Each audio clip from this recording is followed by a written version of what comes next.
students. In this session, we will discuss about lead compensator.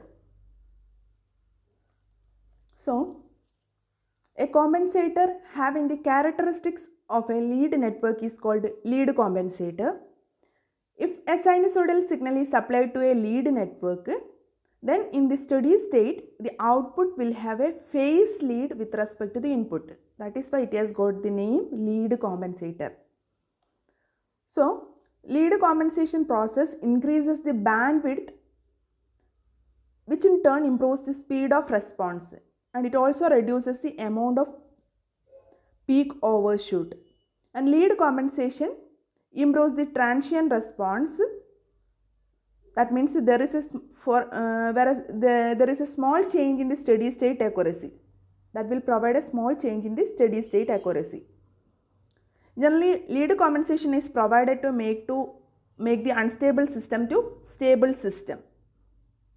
A lead compensator is basically a high pass filter. That means it amplifies the high frequency noise signals.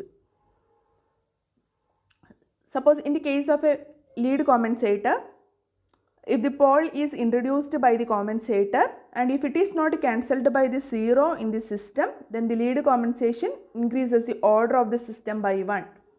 So, lead compensator is basically a high pass filter. So, if we are introducing a lead compensator to a control system or any linear system,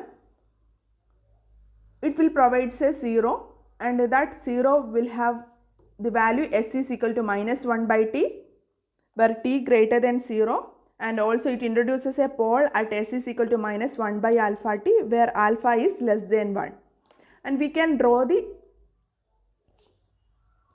pole 0 plot of the lead compensator as shown here, and here you can see that since alpha is less than 1, minus 1 by alpha t will stay left to this 0, and 0 will be at minus 1 by t, and both of these poles and zeros lie at the negative half of the S plane.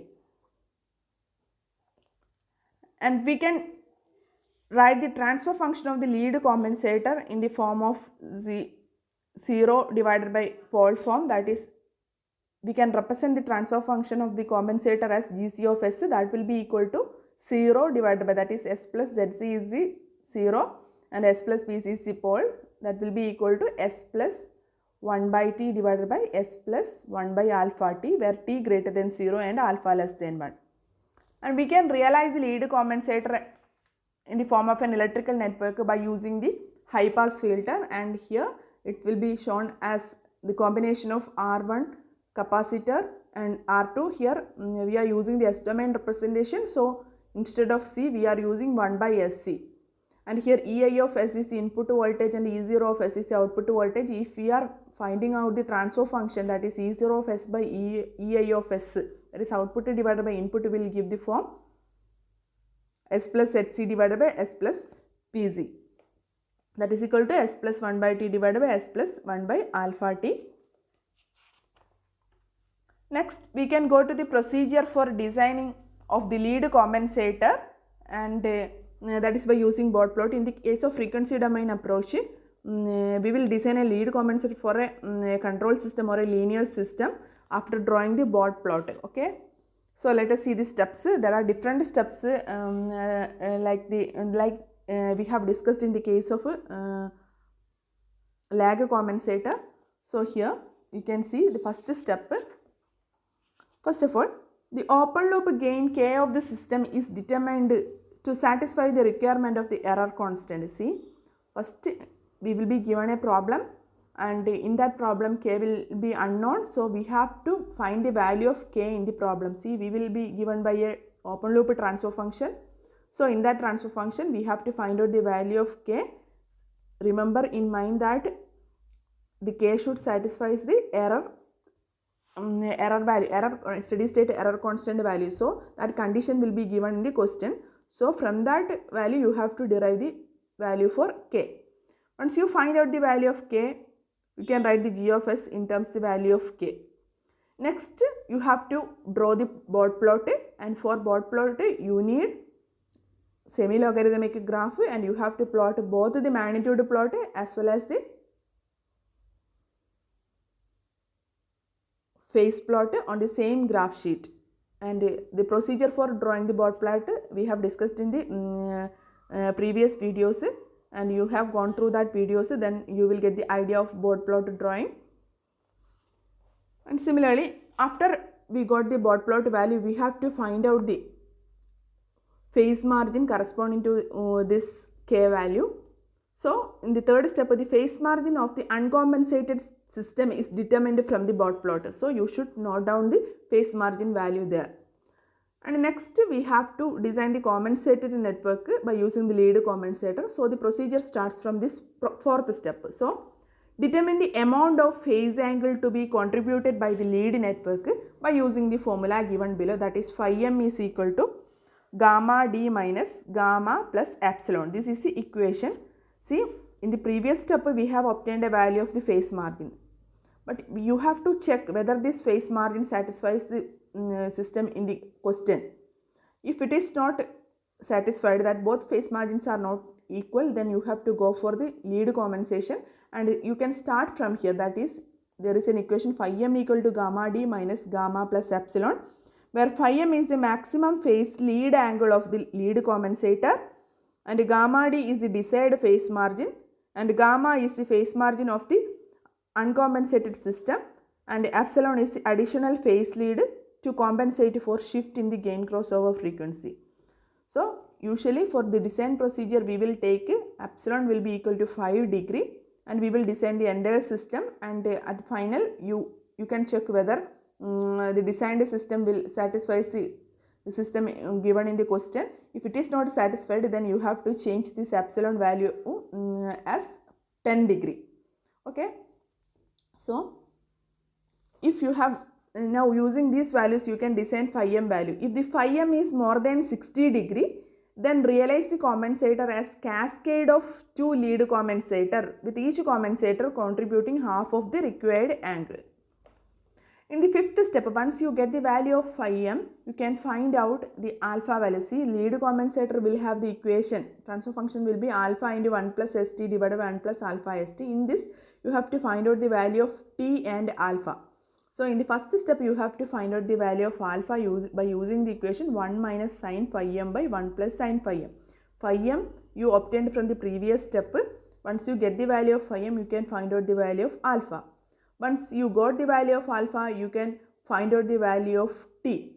Okay, t you can find out. How can you find out t? T will be equal to 1 by omega m into root alpha.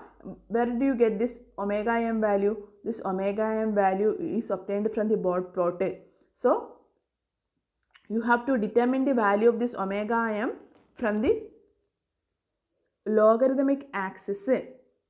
See, you can use this equation, that is the magnitude of g of c omega is minus 20 log 1 by root alpha. Once you get the value of alpha, you can find out this minus 20 log 1 by root alpha value. So you will get a decibel value, and in the board plot you can go to that decibel value and corresponding omega value. So that corresponding omega value to this gain will provides the omega m value. So this step will be clear when we are doing a problem, don't worry. So first of all, you have to find out g of j omega value by using this equation. You will get a particular gain value, and you have to go to the graph and you can find out the frequency or log omega value corresponding to this gain. So that value is omega m, and once you get the omega m value, you can find out t, that is t will be equal to 1 by omega m into root alpha. And once you get the value of t and alpha, you can substitute in this equation so that you will get the transfer function of lead compensator. So then you can design the complete compensator system by using this block diagram, that 1 by alpha and s plus 1 by t divided by s plus 1 by alpha t, both are in series with g of s. Actually this was the open loop transfer function given in the question. So now you have drawn these two systems along with this system. So you can say the lag compensator is connected in series with the g of s as shown in the figure. This is the lag compensator and which is connected in series with this g of s. Sorry, this is not a lag, this is lead, sorry. when the lead network is inserted in series with the plant, the open loop gain of the system is attenuated by a factor alpha. So, in order to nullify that attenuation, you are connecting this 1 by alpha in series with this system. Okay. So, this is the complete lead compensated system, and finally you can draw this system, and in that then you can find out the complete open loop transfer function. So, open loop transfer function is given by the product of the series connected components, that is 1 by alpha plus alpha into, this one is become alpha into 1 plus st by 1 plus s into alpha t into g of s. So, this is the overall transfer function of the system, and once you get this system, you have to verify this whether this system satisfies the particular phase margin.